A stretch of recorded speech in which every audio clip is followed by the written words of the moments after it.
What's going on, guys? Unknown Player here, and today we've got a ton of interesting things to look at. Going to be talking about our good old friend of Variks and some pretty weird things he seems to be up to, a throwback Easter egg to Destiny 1, some secret enemies and important info about exotic chests, and even more. So pretty big roundup of some cool stuff I wanted to discuss with you guys. So let's begin with some pretty cool scannables and Easter eggs inside the EDZ. Now this is by far one of the least used areas in Destiny 2, and this place down here is called the Sojourner's Camp. I wouldn't be surprised if you've never been here before, but over here there is actually some pretty interesting stuff, definitely worth noting.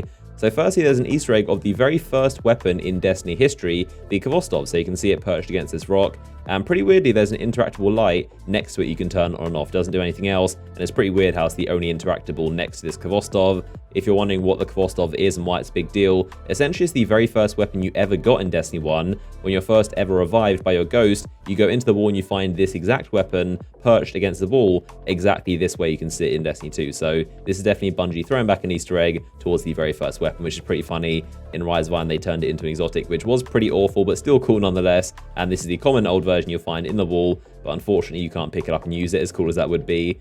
Now, in terms of other things of note here, you'll see a pretty strange servitor that's actually orange. We've never seen an orange Fallen or servitor before, so this thing is really weird looking. Now, there's also a transmitter which your ghost says is transmitting Fallen data, but the file headers are actually Awoken symbology, which is even more strange. This is somewhat indicating that the Awoken in the Reef are communicating with these Fallen here on the EDZ, but it could tie into the next scannable, which is a box of supplies with the House of Judgment banner on it. Now, the House of Judgment is one of the most mysterious houses in the game, which Variks is from in Destiny 1. He was the friendly Fallen vendor inside the Reef, who is the only surviving member of this house, and it's even more strange to see this House of Judgment sigil on these supplies given to these Fallen here, who are the only ones you'll find inside this camp. So it does seem like Variks is sending supplies to these Fallen, and also communicating with them back and forth from the Reef through these Awoken who have their symbols on the messages. And there's also another House of Judgment supply crate in the outskirts, which is basically the same thing, so even more proof he is helping the Fallen all over the EDZ. We know that Variks betrayed the Fallen, but we still fully don't know if he's just pretending to do so to stay alive, so it begs the question if he's still on our side, or if he's going to backstab us the second the Fallen get strong enough and are united again. But the main thing is that Variks' #1 priority is always going to be the Fallen, and always has been. The only reason he betrayed them was because he didn't like Skolas, so I feel like once he finds a leader he does like, he's probably going to betray us and go back to helping them, which he already seems to be doing with these supply crates, but let me know what you think in the comment section.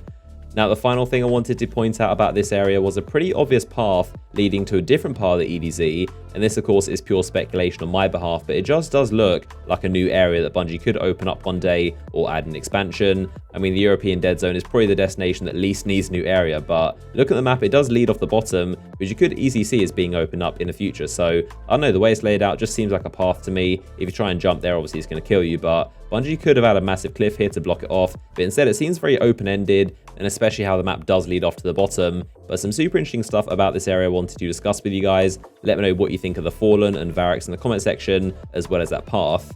So let's talk about some secret enemies that the community's been trying to figure out since launch. I was waiting to talk about this until it was solved, but it's looking like it's either a really complicated secret, or it might be nothing more than a cool Easter egg from the story team. Now, what I'm talking about are these Crimson Shadows and Electron controllers on the 1 AU mission. Obviously, spoilers if you haven't done that mission yet. But inside this mission, there are 3 secret rooms with special enemies. The first is at the beginning off the edge of this pipe, and there's a small vent with these special enemies inside called Crimson Shadow. These ones are red health, and there's a Phalanx and an Incendior. Now, also at this bridge, you'll find some sleeping hounds inside this room that you can open up once you've cleared the enemies. And these are actually mages, but won't attack you. I actually tried pushing one all the way off the edge, and his friends weren't too happy, but once you do anger them or shoot them, they're going to attack you. And also another major Incendior comes out the door. And then finally, in the Burning Sun section, jumping on these pipes, you're going to see a special scion not found anywhere else in the game, just like the Crimson Shadows, but this guy is actually called the Electron Controller. Now, like I said, a lot of the community has been scouring every inch of this mission to look for anything while it was the meditation with Akora for the past week, and I spent many hours in there myself just messing around looking for stuff, and there doesn't seem to be anything, and I'm pretty sure knowing this community we would have found at least something. Obviously, the assumption was that it's similar to Black Spindle, the exotic questline, which was a secret ending to a mission that was featured when that was a daily, but I don't think this is the case anymore because something would have been found by now, and I don't think Bungie would be so predictable to do the same thing again on a secret mission like that. So what I do think this is most likely to be is a source of Easter egg from the story team to do with Callus. So the Shadow is actually Callus's special group of aliens that basically go to take out his enemies. It's essentially a mixed match of tons of different creatures he's come across, and they've all kind of formed this group, and they all work for him, not really out of their own will, and most of them are forced or threatened or bribed into joining the Shadow. So how it works is that Callus basically parks his Leviathan at the world of a very powerful species and challenges their best champions to beat his challenges, i.e. the raid. So if you complete these challenges, he's not going to eat your planet, which is a pretty fair deal. And this has happened countless times before to countless enemies, and he somewhat threatens them all into joining his elite squad of Shadows. Now, the lore inside the raid gear actually mentions how he sent several of the Shadows to assassinate Ghoul. Obviously, Ghoul is one of Callus's major enemies, who obviously betrayed him. As it turns out, most of those Shadows did fail in taking out Ghoul, so it seems that these guys are either leftovers or maybe just spies, and they're sort of seeing if the Guardians can destroy the ship. The only question mark is this Electron Controller Scion, which with his name you'd assume he controls the main weapon of the Almighty, but it doesn't explain why he's hiding up here in this fence, so I'm not sure what's the deal with this guy. But of course, let me know your thoughts down below in the comments. Do you think there's more to this, like an exotic quest, or do you think it's simply the story team putting in a cool Easter egg referencing Callus's assassins? So next up, I wanted to talk about the bugged chests from Cade 6 and a reminder of some super important info before you grab them this reset. So of course they're currently bugged right now. They have a lockout, meaning if you grab them too fast, you simply won't get loot sometimes. It's a proven fact. I'm sure you've opened a chest before and gotten nothing, just like you can see here in the gameplay. And this is because the game actually has a system that's built in place to stop loot cave farming, and this unintentionally is in place for Cade's treasure chests. I said this a while back, but recently Bungie has actually come out and confirmed it is a bug they're working on, and it shouldn't be happening for Cade's chests or Lost Sector chests, just the planetary ones, which are the normal ones you'll find around patrol. Those are supposed to have this feature, which is why loot cave type farms don't actually work, they're pointless. But in the meantime, until Bungie can fix this, make sure you aren't grabbing these Cade's chests super quickly and give some time in between. And absolutely make sure you aren't grabbing the normal planetary chests either, because those obviously count and they might stop you from getting loot from Cade's ones. So what I'd advise is doing a public event in between, maybe turn in an engram or an adventure, just not lost sectors, and don't go around grabbing planetary materials or chests. Now, if you're wondering why I'm going on about this and why it's a big deal, it's because Cade's chests, if you don't know, are exotic. In fact, they've got a pretty high chance of dropping exotic engrams, so definitely something you don't want to be missing out on. And I've seen countless people asking me why they got nothing from Cade's chest when they opened it. Now, something that's pretty confusing and also worth noting is that sometimes you can genuinely get nothing from Cade's chest. That is actually there by design. Very few times you can get nothing, and that's supposed to happen, but most of the time when you get nothing, it's because of the lockout feature.